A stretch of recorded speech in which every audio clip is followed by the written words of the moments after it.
Kanada radio şirketi CBC torining 15-iyul bergan xabariga asoslanganda, Kanadadagi 68 nafar parlament a'zosi birlashib, Kanada bosh ministeriga talabnoma sungan.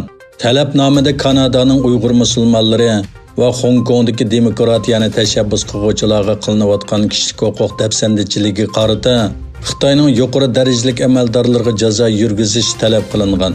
Bu birlashma talabnomada Ottavaning yer shari Magnitskiy qonunidan foydalanib, Uyg'ur va Hong Kongdagi demokratiya talab qiluvchilarni bostirayotgan Xitoy kommunist amaldorlarini jazolash nishoniga elish kerakligi o'tirg'i qo'yilgan.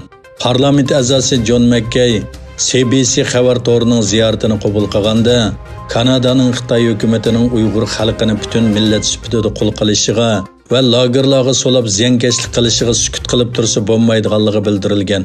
U yana Kanada hukumatining Xitoy hozirgacha tutib turayotgan Kanada fuqarolarini qutqizishda pasib va osta harakat qilayotganligini ayblagan.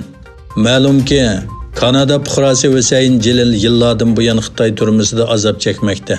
Uningdan boshqa kanadalik sobiq diplomat Michael Kovrig bilan savdogar Michael Spauer 2018-yil 12-oydan boshlab Xitoyda tutib turilmoqda. Parlament a'zosi John McCain Kanada hukumatining o'z fuqarolariga ega chiqishini, Xitoyga demokratik besim ishiltib, Xitoy turmusidagi Kanada fuqarolarini qutqizish kerakligini ta'kidlab o'tgan.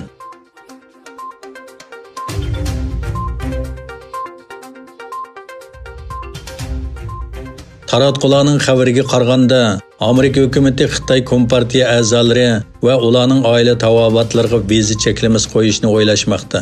New York vaqt gazetining bu vaqtdagi muzokara mazmunidan xabardor 4 manbadan naql qilib bergan xabarda aytilishicha, Prezident Trump tayyorlayotgan qarornoma Xitoy Kompartiya a'zolari va ularning oila tavobatlarining Amerikaga kirishini cheklashi mumkin. Yaqindan buyon Amerika va Xitoy orasida Uyg'ur va Hong Kong masalasi sababli jiddiylik kuchayotgan bo'lib, seshanba kuni Trump imzolagan Hong Kong avtonomiya qonuni Amerika hukumatiga Hong Kongning avtonomiyasiga buzg'unchilik qiladigan asosli amaldorlarni jazolashga huquq berdi. Uningdan boshqa, Amerika Tashqi ishlar ministerligi Uyg'urlarni bostirish sababli Huawei qatorliq Xitoy shirkatlarining xodimlariga embargo yurgizganligini uqtirdi.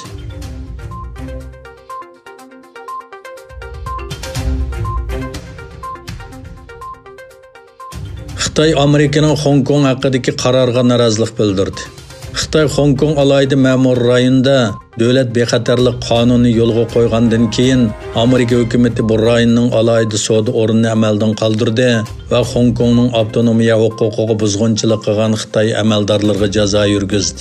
Xitoy taratqullarining xabariga qaraganda, Xitoy Tashqi ishlar ministerligi Amerikaning Beijingdagi turishlik bosh elchisi Terry Brandistanni ministerlikka chaqirib, og'zaki ultimatum topshirgan.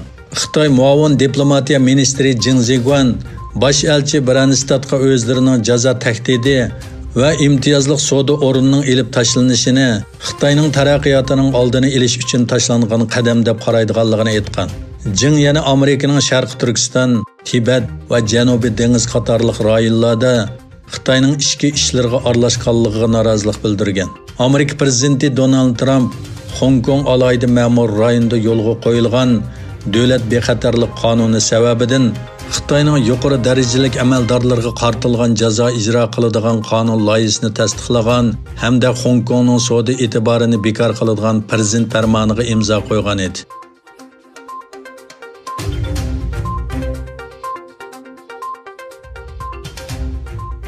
Angliya Rossiyaning internetda Angliya Amerika savdo kelishimi suhbatiga oid uchurlarni tarqatish orqali saylamga aralashishga uringanligini aybladi.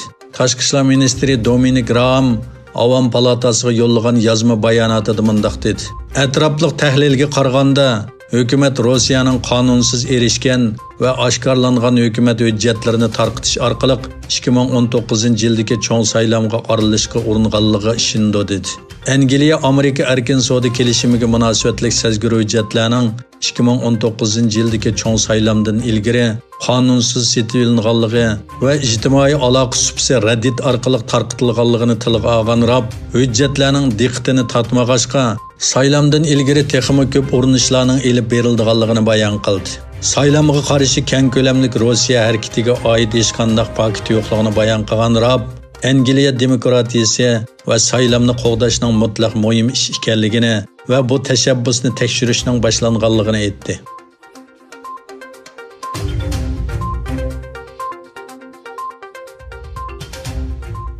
İsrailliklar G'arbiy Quddusda namoyish o'tkazib, bosh ministr Benyamin Netanyahuning o'ziga qartilgan chiriklik delosi sababidan istifa berishini talab qildi. Minglagan kishi G'arbiy Quddusdagi bosh ministr turalg'usining oldida qora bayroq deb atalgan guruh tashkillagan namoyish qatnashdi. Netanyahuning o'ziga qartilgan chiriklik delosi sababidan istifa berishni talab qilgan namoyishchilar jinoyat bosh ministri deb yozilgan lozunkalarni ochdi.